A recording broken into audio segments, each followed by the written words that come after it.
Jawar Muhammad Oromo Farsti jedhe innis Gamoo Farsti jedhee jira waan ajaa'iba. Shama harka fuune kabajamtootaa fi jaallatamtoota hordoftoota mootii miidiyaa bakkuma jirtanitti nageenyi koo kan kabajaa qaxxaamuree tulluu qaaree sinaa dhaqqabu an mootii miidiyaadha. Guyyaa har'aa qophii ajaa'ibaatiin deebi'ee dhufee jira.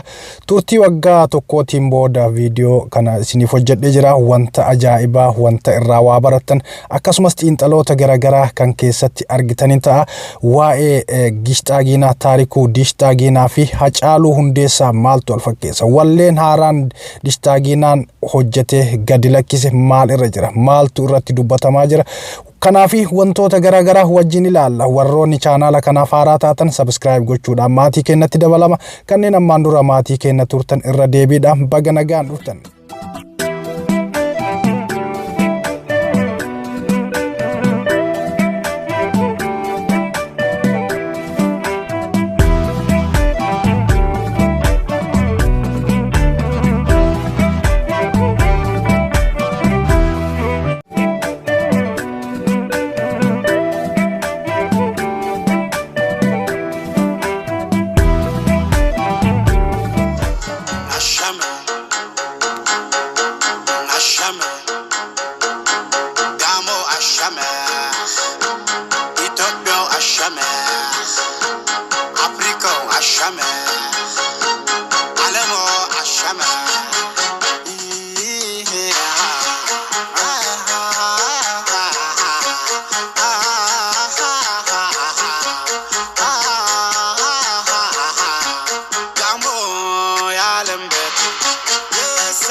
Gishxaaginaan wallee ajaa'ibaatiin ammas gara miidiyaatti deebi'ee jira. Amman dura gaa hundi keessan akkuma beektan taarikuu Gishxaaginaan wallee ajaa'ibaa kana kan addunyaa sadarkaa addunyaatitti ajab nama jechisiise hojjeteeti hedduun nama ittiin bashannanaa ittiin gammadaa turre ammammoo wallee ajaa'ibaa kasan daranii hojjetee gadi ni dhiisee jira. Taarikuu Gishxaaginaa isin yaadachiisuudhaaf wallistoota Itoophiyaan oomishte keessa sadarkaa biyyatti kan akka Hacaaluutti ilaalamuudha.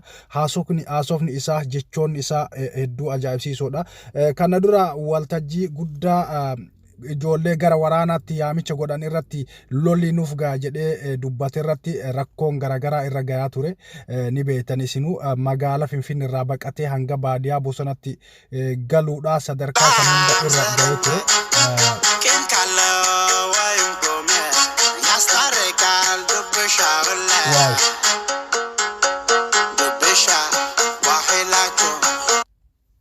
Egaa ni beektan jechaadha rakkoowwan garaagaraa isarra gayaa ture. Amma sadarkaa san hunda keessa dabree harqoota gabrummaa san hunda cabsee wallee ajaa'ibaa duraan Oromoo Faristiidhaan kan beekamu Oromoo Faristirra kutee amma gosti yookaan sanyiin Gishxaaginaallee Farsi ta'ee jira.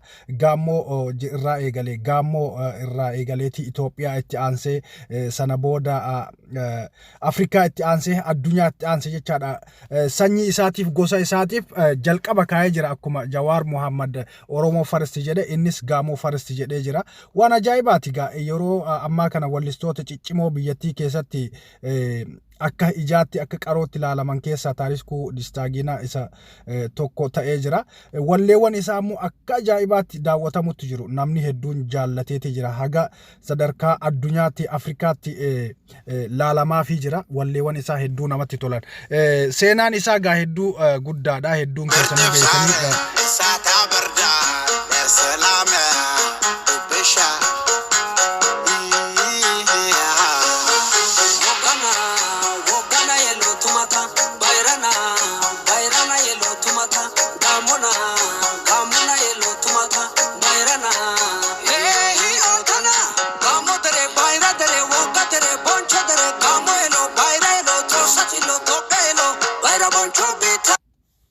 aadaan jara kanaas xiqqoo aadaa keenna walitti dhiyaata akkaataan uffannaa isaanii akkaataan itti shubbisan aadaa Oromootiin walitti dhiyaata. Oromoon aadaa akkuma baay'ina sabaatti akkuma kutaa garagaraa qabnutti aadaan keenna akkaataan itti wallisnu itti shubbisnu garagara. Aadaawwan kana keessa kan Oromoo keessa tokkotti dhiyaata. Mee hundi keessanii akka xiinxallitanii ilaaltanitti yoo argitan hedduu aadaa Oromootiin walitti dhiyaata.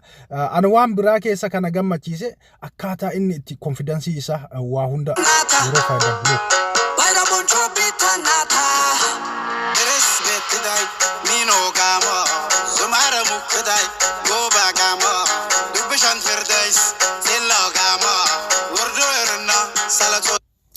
Qaanii tokkoon alatti aadaa isaa waa hunda gola keessa kakaaseeti fideeti asirratti agarsiisutti jira. Bifa kanaan yoo itti fufe taarikuu Dishtaaginaan saba kana yeroo gabaabaa keessatti beeksisee sadarkaa Itoophiyummaa miti sadarkaa addunyaattis beeksisa. Walleen isaa kun sa'aatii 24 hin guunne already 88 laalamee jira. Guyyaa muraasa keessatti miliyoonaan seena.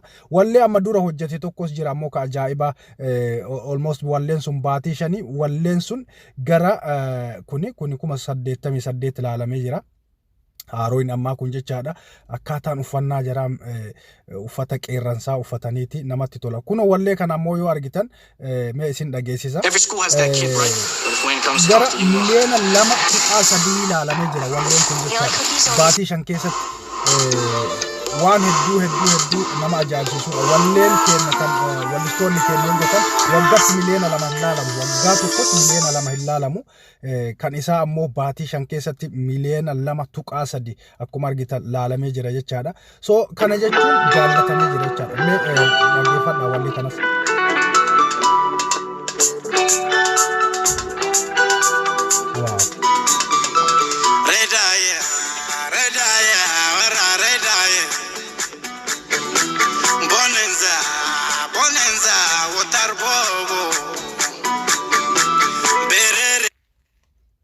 Baay'ee tokko namatti tola akkaataan inni itti hojjetu wanni hundi isaa nama gammachiisa dhugaa dubbachuudhaaf.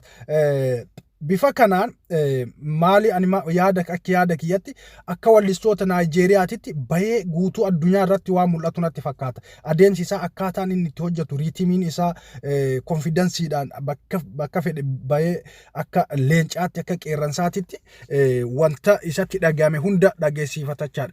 Wallistoota Oromoo keessaa kan akka isaatitti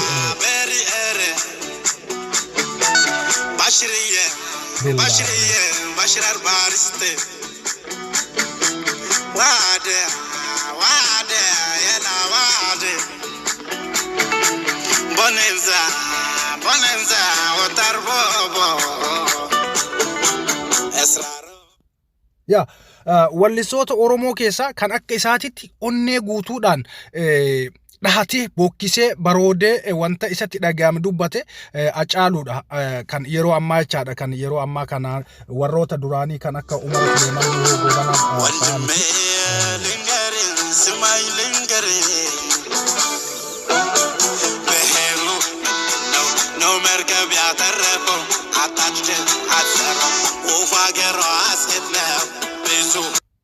Ya warroota duraanii kan akka Umar Suleeman, Nuhoo Goobanaa, Alii Birraa, wallistoota ciccimoo akka Mahadii Jaaboon hedduu qabna kan seeraan akka ajaa'ibaatitti bahanii artii kana keessatti qabsoo keessattis ga'ee guddaa taphatan.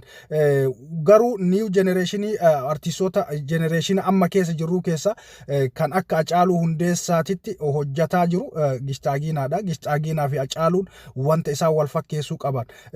Wanta dalagan hunda onnee isaanii irraa dalagan sodaa tokkoon alatti jechaadha. Amma Dishtaagiinaan yeroo ammaa kanatti saba isaatiif namni onnee isaa dhayatee akka Hacaaluu Hundeessaa sanitti bahee walleewwan ajaa'ibsiisoo dalagaa jiru isa qofa. Gaafa amma dura waltajjii irratti lolli nu barbaachisu nagaa nu barbaachisa jedhee dubbate rakkoowwan garagaraa sadarkaa mootummaarraa haga dhuunfaatti rakkoon garagaraa irratti gahaa ture. Keessattuu warri kaabaa kun akkamitti jecha akkasii dubbataa haa ajjeefamuu haa nuuf hidhamuu sadarkaa jechuu hunda gahaa turani.